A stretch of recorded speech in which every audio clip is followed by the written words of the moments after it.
I'm the Tax Geek, and here are more of your taxes oversimplified. In this episode, we take a look at how capital gains tax is calculated. First of all, if you haven't seen the video called What is a Capital Gain, you're going to want to do that right now. Click the card above or the link in the description. In that video, I say, that gain would be taxed at 15%. In this case, Billy saves $886 by using capital gains rates. Well, it turns out that figure wasn't quite right. All the steps were there, but a computational error crept in, which, since I wasn't using a computer to calculate the number, isn't surprising. So let's go ahead and recalculate Billy's capital gains tax.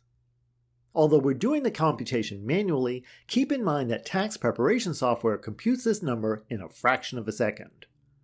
If you'd like to go straight to the finished form, skip ahead to the timestamp displayed on the screen. To start with, we need a qualified dividends and capital gains worksheet and a copy of Billy's tax return. Are you ready? Let's get started. First, we take the amount from line 15 of Billy's tax return and enter it on line 1 of the worksheet. Next, the amount from line 3A of Billy's return goes on line 2. Since Billy had no qualified dividends, this amount is 0.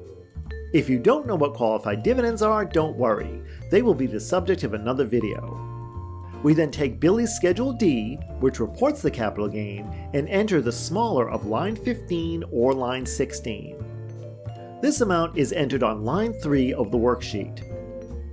We then add lines 2 and 3, resulting in $10,000. Next, we subtract line 4 from line 1, which gives us $80,000. Since Billy is single, we will then enter $40,000 on line 6 of the worksheet. We then put the smaller of line 1 or 6 on line 7, which in this case is $40,000. On line 8, we put the smaller of line 5 or line 7. This is $40,000 as well. Next, we subtract line 8 from line 7. Since they are both the same, the result is 0. If there had been a positive result of this subtraction, this is the amount that would have been taxed at 0%.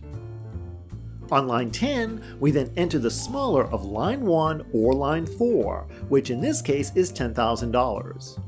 We then put the amount from line 9 on line 11, which is 0. The amount on line 11 is then subtracted from the amount on line 10, resulting in $10,000 once again. This figure is entered on line 12. Since Billy is still single, $441,450 is entered on line 13. We then put the smaller of line 1 or line 13 on line 14, which in this case is $90,000. We add lines 5 and 9 and enter the result on line 15, which is $80,000. To arrive at the figure on line 16, we subtract line 15 from line 14. Now we're back to $10,000 again. We then take the smaller of line 12 or line 16 and put it on line 17, which again is $10,000. This is the amount that is taxed at 15%. For line 18, we take 15% of the $10,000 on line 17 to arrive at $1,500. Next, we add the figures from lines 9 and 17 to arrive at $10,000, which is placed on line 19. We then subtract line 19 from line 17 and enter the result, which is 0 on line 20. This is the amount of the capital gain that is taxed at 20%. So we take 20% of the amount on line 20, which, surprise, is 0. That amount is placed on line 21. Next, we go to the tax table and find the ordinary income tax on the amount on line 5. That amount is $13,396, which is placed on line 22. We then add lines 18, 21, and 22 together. This is Billy's tax on his ordinary income of $80,000 plus his capital gains tax on $10,000. The result of $14,896 is entered on line 23. This is where I made a computational error in the original video. We then go back to the tax table to figure the ordinary income tax on all of Billy's taxable income, which in this case is $15,686 and is entered on line 24. Finally, the smaller of lines 23 or 24 is then entered on line 25. This again is Billy's ordinary income tax on his ordinary income plus his capital gains tax on his capital gains.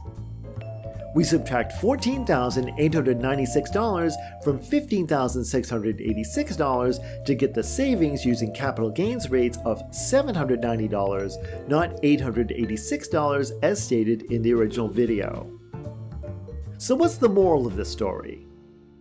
Don't try to calculate capital gains tax manually. In this case, a small calculation error on line 23, just about at the finish line, caused the discrepancy. So here's a simpler version of how the qualified dividends and capital gains worksheet works. This part of the form separates the capital gains from the ordinary income. The second section of the form determines how much of the capital gain is taxed at 0%.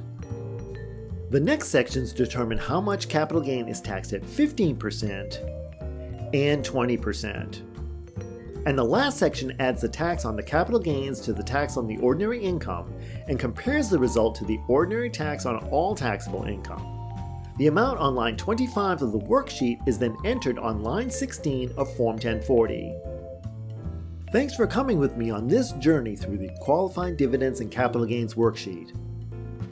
Although this worksheet is entirely prepared by computer these days, it helps to know exactly where the result comes from. And as usual, there are additional resources listed in the description below. If you found this video informative, please give it a thumbs up and subscribe for more content. Please share this video with anyone who would find it useful. If you have any questions, comments, or suggestions for future videos, please leave them in the comment space below. Thanks for watching, and I'll be back soon with more of your taxes and finances oversimplified.